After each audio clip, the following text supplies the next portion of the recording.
এখানে শুভেন্দুবাবু বিজেপির নির্দেশে তো রাম মন্দির হয়নি, কিন্তু হাইজ্যাক করা হয়েছে, রামকে হাইজ্যাক করে নিয়েছে বিজেপি। সুপ্রিম কোর্টের অর্ডারে যদি হয় তাহলে শুভেন্দুবাবু বা বিজেপি কী করে রাম মন্দির করে দিলেন? কোনটা ঠিক? তাহলে সুপ্রিম কোর্ট করেনি, বিজেপিরা করেছে, তাহলে সুপ্রিম কোর্টকে অস্বীকার করুক। আর যদি বলে যে না সুপ্রিম কোর্ট করেছে, তাহলে ধর্মের সুরসুরান দিয়ে বিজেপি করেছে, এই হিন্দুত্বের জিগিরটা তোলার মানেটা পুরী শঙ্করাচার্য তিনি বলছেন কি যে এটা ঠিকভাবে প্রাণ প্রতিষ্ঠা হয়নি। একটা মন্দির স্থাপনের আগে প্রাণ প্রতিষ্ঠা হয় কি? যেখানে আজকে আমাদের রামলালার আমাদের দেবতা তার মূর্তি প্রতি কে করেছে দিয়েছে? একজন মুসলিম লোক। আজকে ধ্বজা কে বানিয়েছে? সেও মুসলিম লোক। ফুলটাও গিয়েছে মুসলিম লোক দিয়েছে। অথচ এখানে তিনি হিন্দু মুসলিম বিভাজন করতে চাইছে। রাম হিন্দু মুসলিম ডিভাইডেশন করেনি, পার্থক্যটা উনি তৈরি করেননি।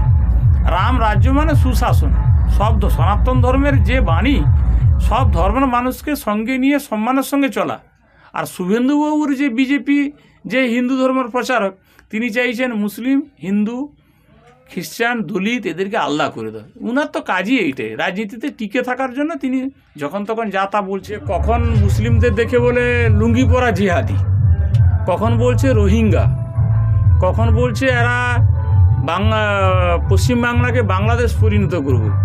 এবার সেই শুভেন্দু আবার দেখবেন সভা সমিতিতে টুপি পরা মুসলমানদের টুপি বলে যে এই মুসলমানরা ভালো, কিছু মুসলমান খারাপ আছে। উনার তো উদ্দেশ্য একটাই, আরএসএস যে চিন্তাভাবনা হিন্দু মুসলিম ভাগ করে দাও। আর তিনার কথা কি বলবো বলুন তো? তিনি এক সময় যখন তৃণমূলে ছিলেন দেখবেন ঈদের সময় মাথায় টুপি লাগিয়ে হাত তুলে আল্লাহর কাছে ভগবানের কাছে প্রার্থনা করছেন। যখন তিনি শিবির চেঞ্জ করে দিলেন, আবার সেখানে গেরুয়া বসন পরে সেখানে বলছেন যে আমি বড় হিন্দু হয়ে গেছি।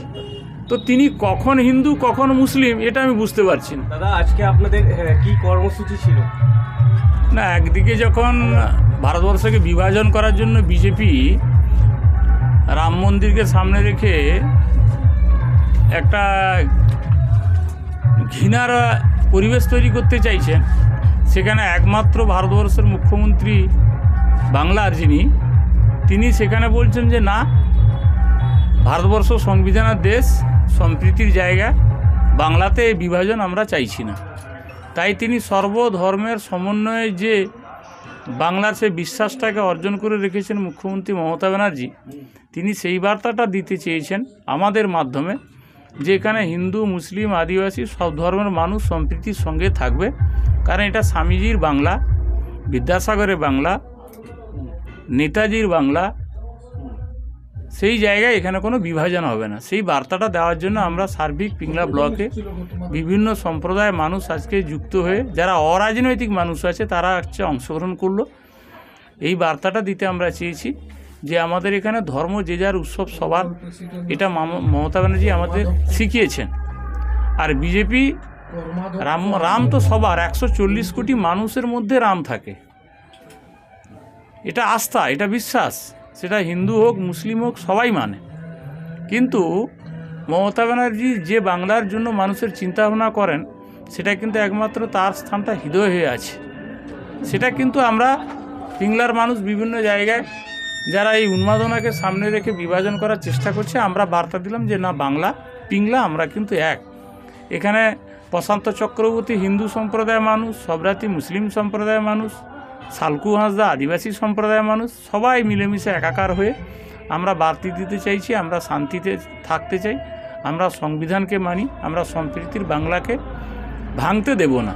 এই মর্মে আমরা আজকে পদযাত্রা, সংহতি মিছিল যে পদযাত্রা আমরা এটা করলাম। এখানে আমাদের বিধায়ক অজিত মাইতি ছিলেন, প্রশান্ত চক্রবর্তী, মহিলা তনয়া দাস ছিলেন, এবং সর্বস্তরের যারা জনপ্রতিনিধি, প্রধান, কর্মাধ্যক্ষ, পঞ্চায়েত সমিতি সভাপতি, সবাই সর্বধর্মের মানুষকে নিয়ে আমরা পদযাত্রাটা করলাম। এই জন্যেই যে আমরা শান্তি শৃঙ্খলা সম্প্রীতির মাধ্যমে পিংলা থাক, এই বার্তাটা আমরা দিতে চেয়েছি। সেটা আমাদের নেত্রী মুখ্যমন্ত্রী মমতা ব্যানার্জি যা নির্দেশ দিয়েছেন, অভিষেক ব্যানার্জি আমাদের নেতা যা নির্দেশ দিয়েছেন তাই আমরা পালন করেছি।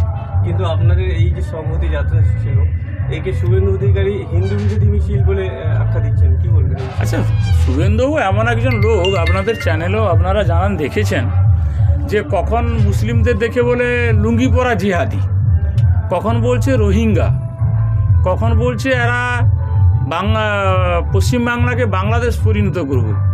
এবার সেই শুভেন্দু আবার দেখবেন সভা সমিতিতে টুপি পরা মুসলমানদের টুপি বলে যে এই মুসলমানরা ভালো, কিছু মুসলমান খারাপ আছে। উনার তো উদ্দেশ্য একটাই, আরএসএস যে চিন্তাভাবনা হিন্দু মুসলিম ভাগ করে দাও। আর তিনার কথা কি বলবো বলুন তো, তিনি এক সময় যখন তৃণমূলে ছিলেন দেখবেন ঈদের সময় মাথায় টুপি লাগিয়ে হাত তুলে আল্লাহর কাছে ভগবানের কাছে প্রার্থনা করছেন। যখন তিনি শিবির চেঞ্জ করে দিলেন আবার সেখানে গেরুয়া বসন পরে সেখানে বলছেন যে আমি বড় হিন্দু হয়ে গেছি। তো তিনি কখন হিন্দু কখন মুসলিম এটা আমি বুঝতে পারছি না। যখন কুরবানির সময় ঈদের সময় মুর্শিদাবাদে সেখানে মানুষদেরকে পশু বিলি করতেন, আজকে তিনি অন্য কথা বলছেন। তিনার তো কাজই এটাই, ভাগ করে দেওয়া। তিনার যে বস আছেন অমিত শাহ, তিনি তাকে সেইভাবে শিখিয়েছেন। তো তিনার কথার উত্তর দেওয়ার একটা মানসিকতা নেই, তিনি কখন কি বলেন তার কথার কোনো মূল্য নেই। একাংশ জনগণের অভিযোগ যে মাত্র 10 বছরে নরেন্দ্র মোদী সরকার রাম মন্দির উপহার দিয়েছে, সেক্ষেত্রে তৃণমূল কংগ্রেস কী করেছে? তৎকালীন কংগ্রেস সরকার তখন কিন্তু এই দরজাটা খুলে দিয়েছিলেন। আর এই সিদ্ধান্তটা তো বিজেপি করতে পারেনি, নাই সুপ্রিম কোর্ট, মহামান্য সুপ্রিম কোর্ট নির্দেশ দিয়েছেন। এখানে শুভেন্দুবাবু বিজেপির নির্দেশে তো রাম মন্দির হয়নি, কিন্তু হাইজ্যাক করা হয়েছে, রামকে হাইজ্যাক করে নিয়েছে বিজেপি। সুপ্রিম কোর্টের অর্ডারে যদি হয় তাহলে শুভেন্দুবাবু বা বিজেপি কী করে রাম মন্দির করে দিলেন? কোনটা ঠিক? তাহলে সুপ্রিম কোর্ট করেনি, বিজেপিরা করেছে, তাহলে সুপ্রিম কোর্টকে অস্বীকার করুক। আর যদি বলে যে না সুপ্রিম কোর্ট করেছে, তাহলে ধর্মের সুটসুটান দিয়ে বিজেপি করেছে, এই হিন্দুত্বের জিগিরটা তোলার মানেটা আপনারাই চিন্তা ভাবনা করুন, বাংলার মানুষ চিন্তা ভাবনা করবেন। অতএব শুভেন্দুবাবুর কথার কোনো মূল্য নেই। দাদা শেষ প্রশ্ন, রাম মন্দির উদ্বোধন করতে গিয়ে মোহন ভাগবত বলছেন যে এবার নতুন ভারত তৈরি হবে, তাহলে এতদিন কি ছিল? শুনুন, মোহন ভাগবত কিছুদিন আগে তাকে আরএসএস থেকে সাইড করে দিয়েছিলেন। তিনি আবার অমিত শাহ নরেন্দ্র মোদীর কাছে গিয়ে তিনি আবার একটু ধারে কাছে এসছেন, পেপার টিভিতে থাকতে হবে, তিনি সেই মর্মে বলছেন। আর তিনি যদি আরএসএসের হন নেতা, আজকে আপনি বলুন তো, যারা পুরী শঙ্করাচার্য তিনি বলছেন কি যে এটা ঠিকভাবে প্রাণ প্রতিষ্ঠা হয়নি। একটা মন্দির স্থাপনের আগে প্রাণ প্রতিষ্ঠা হয় কী করে? আর যেখানে হিন্দু মুসলিমদের কথা বলছে সেখানে তো আমাকে ভাবতে অবাক লাগে যে যেখানে আজকে আমাদের রামলালার, আমাদের দেবতা, তার মূর্তি প্রতি কে করেছে, দিয়েছে একজন মুসলিম লোক। আজকে ধ্বজা কে বানিয়েছে, সেও মুসলিম লোক। ফুলটাও গিয়েছে মুসলিম লোক দিয়েছে। অথচ এখানে তিনি হিন্দু মুসলিম বিভাজন করতে চাইছে। রাম হিন্দু মুসলিম ডিভাইডেশন করেনি, পার্থক্যটা উনি তৈরি করেননি। রাম রাজ্য মানে সুশাসন, সব সনাতন ধর্মের যে বাণী, সব ধর্মের মানুষকে সঙ্গে নিয়ে সম্মানের সঙ্গে চলা। আর শুভেন্দুবাবুর যে বিজেপি, যে হিন্দু ধর্মের প্রচারক, তিনি চাইছেন মুসলিম, হিন্দু, খ্রিস্টান, দলিত এদেরকে আলাদা করে দেয়। উনার তো কাজই এইটাই, রাজনীতিতে টিকে থাকার জন্য তিনি যখন তখন যা তা বলছেন। মুখ্যমন্ত্রী তো আমার তা বলেনি, মুখ্যমন্ত্রী বলছে রাম আমাদের মাথায় অবশ্যই থাকবেন, হৃদয়ে থাকবেন। মুসলিমরাও যারা প্রবক্তা, যাদের হজরত মোহাম্মদ, তিনিও থাকবেন। যারা জাহের স্থান আমার আদিবাসী সম্প্রদায়, তাদেরকেও শ্রদ্ধা করেন। কিন্তু শুভেন্দু অধিকারী বলেছেন কোনো সময় দেখেছেন? নরেন্দ্র মোদী বলছে সবকা সাথ সবকা বিকাশ, একবারও বলেছেন শুভেন্দু অধিকারী যে মুসলিমদেরও আমরা উন্নয়ন বিকাশ চাই, আদিবাসীদেরও উন্নয়ন বিকাশ চাই? কোনো সময় বলেছেন? তাহলে নরেন্দ্র মোদী মুখে এক, কাজে এক। আপনারা তো অনেক সময় দেখেছেন, অনেক 15 লক্ষ টাকা অ্যাকাউন্টে দেবো, ডিজেল পেট্রোলের দাম কমে যাবে, হয়েছে? হয়নি। এরা বলছে, নরেন্দ্র মোদী বলছে বেটি পড়াও বেটি বাঁচাও। যা টাকা বরাদ্দ করলেন 100 কোটি টাকা বিজ্ঞাপনে চলে গেল। আর এই নির্লজ্জ বেহাত দল বিলকিস বানুর মতো মেয়ের ধর্ষণকারী, খুনি, তাদেরকে তারা বেল দিয়ে দেয়। এদের লজ্জা আছে? সুপ্রিম কোর্ট আবার ডেকে পাঠালো, কাস্টাডিতে নিতে চাইছে। এরা যারা খুন করলো, ধর্ষণ করলো, তাদেরকে ফুলের মালা পরাচ্ছে। তাহলে এরা ভারতের মহিলার দিকে না এরা খুনি অপরাধীর দিকে? আপনারাই ভাববেন, বাংলার মানুষ ভাববে, পিংলার মানুষ ভাববে। বিজেপি মুখে যা বলেন করেন তা এক, আর আমার মুখ্যমন্ত্রী যা বলেন তা করেন, এটার মধ্যে ফেরাক এইটি।